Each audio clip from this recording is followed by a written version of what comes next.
Hey guys, what's going on? Brian here at Classic G-Body Garage, and today I'm going to show you guys how to replace the throttle position sensor in your Quadrajet or Dualjet carburetor for all 1980 through 1988 G-Bodies, and this procedure is going to be the same for all 1980 through 1990 General Motors vehicles that use the same Quadrajet or Dualjet electronic carburetor.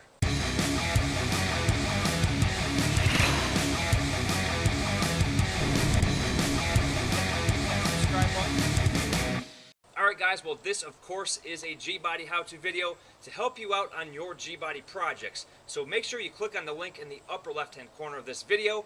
There you will find the G-Body how-to playlist, which will help you out on your G-Body projects. And if you don't find what you're looking for within that video list, please post a comment below for future suggestions on some videos. Alright guys, so in a previous video I showed you how to pull the codes from this 87442 because the check engine light was on. So be sure to check out that video as well. I will put that link in this video as well to help you guys out. Alright, so what I found out is there are 3 codes in this car. The first one was the throttle position sensor, the second one was the O2 sensor, and the third one was the speed sensor. Alright, so I did a little research and I found out one code could lead to the next. So in this case, the throttle position sensor code led to the O2 sensor, because a bad throttle position sensor will cause an erratic idle right around 1,000 to 1,200 RPMs once the vehicle is warmed up.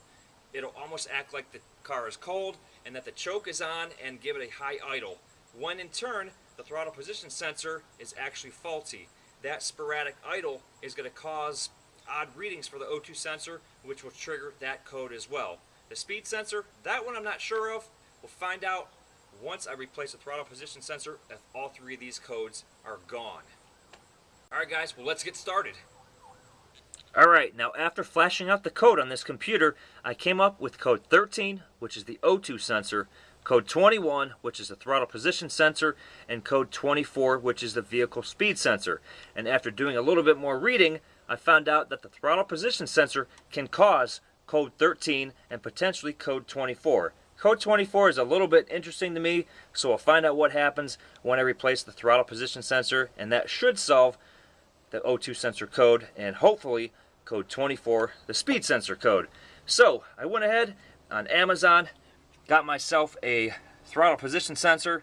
This one looks a little bit aged, like it's been on the shelf for a while, but it is brand new in the package. This is what it looks like. So I will show you where it's located on the carburetor. Alright, now in order to get to the throttle position sensor, you have to get to the carburetor. In order to get to the carburetor, you of course have to remove the air cleaner. Now today, I'm working on a 1987 Cutlass 442, which has the 4-barrel Quadrajet carburetor on it. If your car has the 2-barrel Dualjet, that is going to be the same exact procedure. Your Dualjet just doesn't have the rear secondaries on it. So that is what your Dualjet looks like. Now, the procedure is going to be the same between both carburetors regarding the throttle position sensor replacement. So, where is the throttle position sensor? Well, it is this guy right here. It is a plug on the front of the carburetor, which is a 3-wire plug. So in order to replace this, you have to take apart the carburetor. You don't have to remove the carburetor. We're going to do everything with the carburetor on the vehicle. And how to do that? We're going to go ahead and pull the top air horn off the carburetor. So in order to remove the air horn of the carburetor, we just need a couple of hand tools. And those tools are going to be a Torx bit set and a flathead screwdriver. And that is essentially all you need to go ahead and remove the air horn. Now when I say the air horn, a typical Quadrajet or Dualjet carburetor is made up of 3 parts. The air horn, which is the very top, and then we have the center body, and then we have the throttle plate, which is at the very bottom. Now we're going to do this all with the carburetor on the vehicle. Now in order to remove the air horn, we have to remove all of the screws along the top that hold the air horn on, along with the choke pull-off, and also the accelerator pump arm. Alright, I'm going to start off by removing the carburetor air cleaner stud that holds the air cleaner on. Next thing, I'm going to go ahead and carefully remove the plugs. Alright, next, we go ahead and remove the choke pull-off.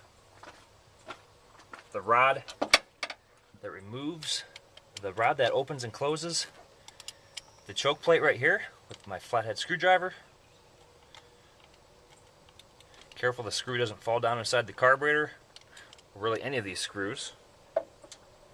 Now, there's a little piece that holds the plate on and the arm. There you go. So now the plate is loose. So now the next thing I'm going to do is remove all of the screws that hold the top of the carburetor on. There's a vacuum line on the back side. Remove that. Now let me start removing these screws here. Now before I remove the screws, I'm going to go ahead and remove the choke pull off because it is attached to the air horn on the side here. It's held on with 2 screws.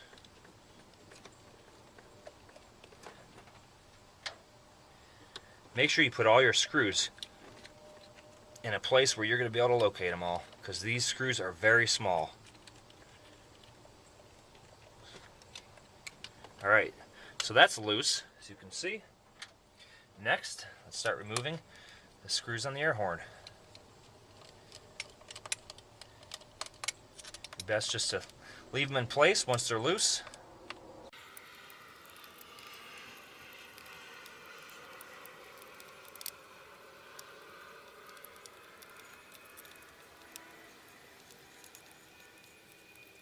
Alright, so I have all of the screws undone.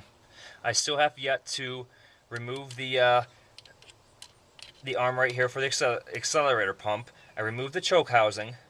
Alright, now, something I forgot to mention. We have 2 bolts that hold the front of the carburetor down right here. Those are 1/2 inch. So I'm going to go ahead and loosen those up and remove them. Wow. I don't even need the wrench on that one. See if this one's loose. Wow, those are completely loose. Something you might find on a car that is older, the gasket compresses over time, and these bolts end up getting loose. So be sure you snug them down. Don't crank them down, but be sure you snug them down pretty decent when we put this back together. But that could cause an air leak and cause a lean condition, which might be our problem. But considering the throttle position sensor looks original on this car, that is most likely the issue. Okay, now last thing I have to do is remove the pin, the little clip. Might need to get a pair of pliers here to remove this thing. Alright, let me go ahead and remove the clip that holds the rod to the accelerator pump arm. There we go, a little tiny clip. Remove the arm. There, now the rod is loose. And you definitely want to put this clip right back in the rod so you don't lose this little tiny thing. Alright, so now we pretty much have everything loose. I still have to remove the secondary metering rods right here, which is a tiny little, let me grab the camera, give you a better look here. So everything is loose, alright, on the top.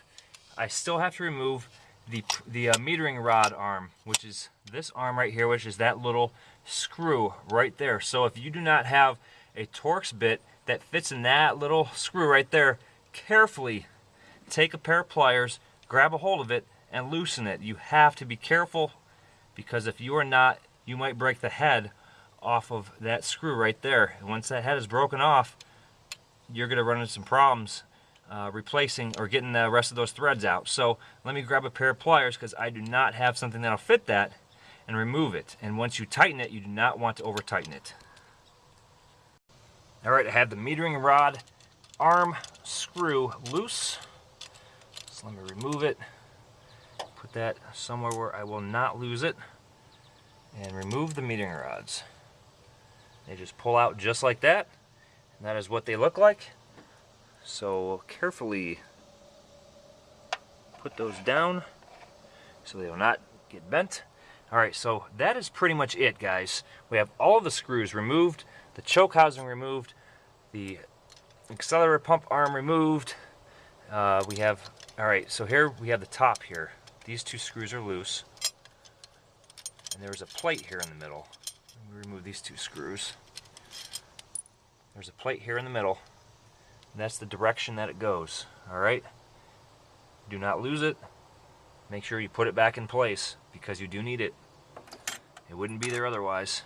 Some people leave it off. Alright, so I'm going to go ahead and remove all these screws. They're all the same length, except these rear two are exceptionally long, as you can see, compared to the others. So there's one more, and there's one more right here. So let me grab a flathead screwdriver to pry that guy out of there, unless I can get it out. Nope. Alright, so at this point, the top air horn of the carburetor is loose. If yours is not loose, you either forgot some screws or the gasket is stuck. You see, we're loose right here. Alright, so let me go ahead actually and remove this arm. That has to come loose off the rear secondaries that I just showed you right there. I forgot to undo that. So we are completely loose. Now, what you have to keep in mind is this gasket is going to be old. Alright? Now, it is possible to remove this air horn without harming the gasket. It is going to be a little bit difficult. You have to go very, very slow and kind of work it around. And we'll see what happens if I can get this apart without hurting the gasket. There we go. Popped it around that plug right here.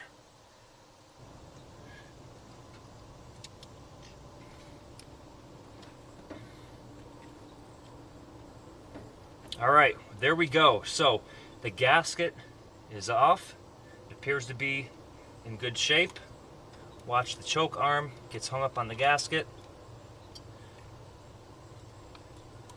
And also the accelerator pump also came with it. That pulls out. And there you go. There is your air horn. Alright, so this is what we're looking like. I have the air horn taken off. I have it sitting here on the back of the motor. And I have the gasket here up front, just to show you guys all three pieces. Now, I got lucky here. I carefully removed the air horn of the carburetor, and the gasket is still in one piece. It didn't break apart, and there isn't any remnants on the top, on the carburetor base right here. So I am able to reuse this gasket. I'm going to carefully wipe off any residue and reuse it. Now, if your gasket breaks, of course, you'll have to get yourself a carburetor kit and replace the gasket. Now, on the top of on the air horn right here, we have air tubes across the top here. There are 3 of them. Well, there should be 4 of them. 2 fat ones, the fatter ones go on the outer portion, and the skinnier ones go on the inner portion. Now, there are only 3 of them. Well, where's the 4th one? The 4th one is right here, that fell down inside of the carburetor, and that is typical with Quadrajets. These tubes tend to fall off. They are only a pressed fit from the factory, and they fall down inside of the carburetor. So basically what you got to do is grab a hold of it with a pair of pliers and press it back into place, and it's going to go right here. Carefully tap it into place using a piece of wood or something soft. You do not want to damage it. Alright, I carefully reinstalled the air tube, so we have all 4 of them going across the air horn, so the air horn is ready to go back on. First, of course, I have to replace the throttle position sensor, which is this right here. The sensor itself is here inside the carburetor, and there are wires that lead to the plug, and of course plug into the ECM. Now this is what the throttle position sensor looks like out of it. This is the new one. And here is the plunger right here. Now this plunger rides against the accelerator pump arm. When you push on the gas, the arm goes up and down, pushes the accelerator pump, also pushes this plunger up and down. Just like this. And that here is a sensor, and that senses where the gas pedal is at.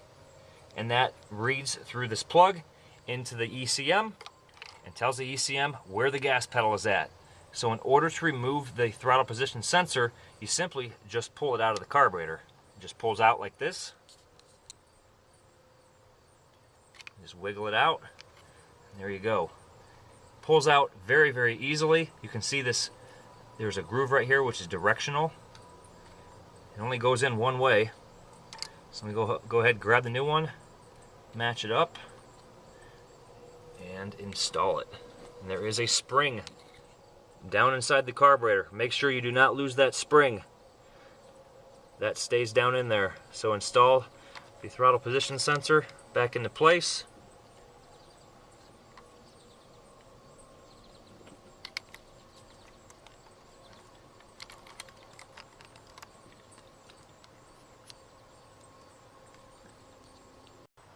Alright, I have the new throttle position sensor in place. I put the gasket back in place carefully over the MC solenoid, which is this guy right here. Make sure that moves freely and the gasket is not interfering. Alright, you also want to make sure the choke lever is threaded through the hole in the gasket as well. Make sure the gasket is pushed down on these two tabs in the back. And of course, this is also a good time to look down inside where the float is and make sure there isn't any residue in there. This carburetor looks very clean actually. It may have been rebuilt at one point in time, but it is really hard to say.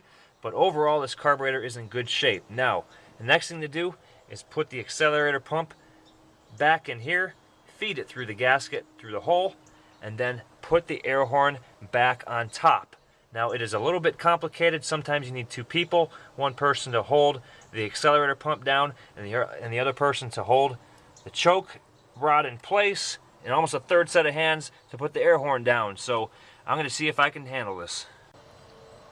Alright, now one thing to keep in mind when you remove the air horn and put it back on. This green plunger pushes down the throttle position sensor, and this plunger will fall out. It's not secured in place. So make sure it is there, make sure you don't lose it, and make sure it is in place before you put the air horn back on the carburetor.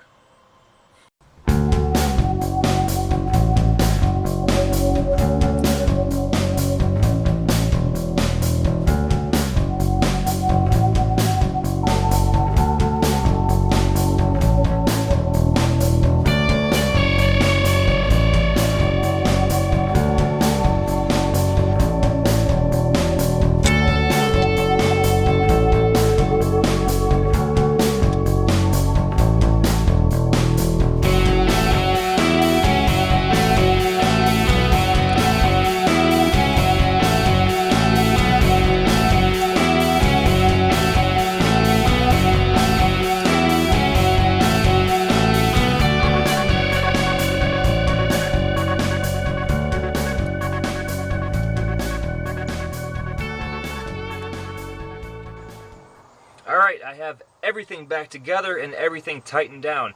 Now, when I was putting the air horn back on, the original gasket did tear on me, and it actually ended up falling apart in several pieces. So, I'm actually glad that happened. So make sure you double check your gasket so it is in good shape. There are a lot of little skinny areas, thin areas where the gasket might be torn and you might not realize it, so start flexing the gasket around, and if it starts to fall apart in your hand, you need a new one, which in my case I did. So I have a nice fresh air horn gasket, and I also went ahead and got a gasket that goes in between the carburetor and the air cleaner housing. And I got it at quadrajetparts.com. So look up that website. Very good website for your Quadrajet needs. They shipped it to me fast, reasonable prices, and you can buy the gaskets individually. So everything is tightened down like I said. And there is basically a sequence when tightening these screws down. I start in the center and then hit on the outer points, let it snug it down pretty good, let it sit for a couple of minutes, the gasket's going to compress, and then go through the whole series again. Snug it. Do not crank those screws down. Snug is plenty for these. And then once you're done, then install the two bolts that hold the front of the carburetor down. Do not over tighten those as well. Snug on those as well. You start cranking things down, you're going to ruin things. You're going to warp the air horn on the top of the carburetor there. So everything is all put back together. So let me go ahead and get this car fired up. Make sure there are no leaks, and see if that check engine light stays off. Alright, now it is going to be a little bit hard to start because the carburetor is completely dry.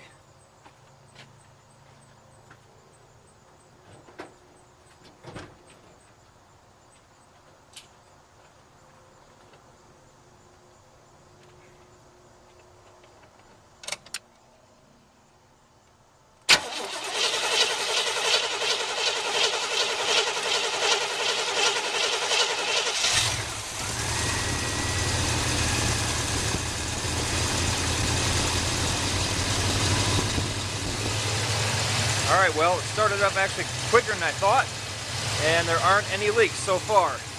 If there would be any leaks, you would start seeing them around the front of the carburetor right here.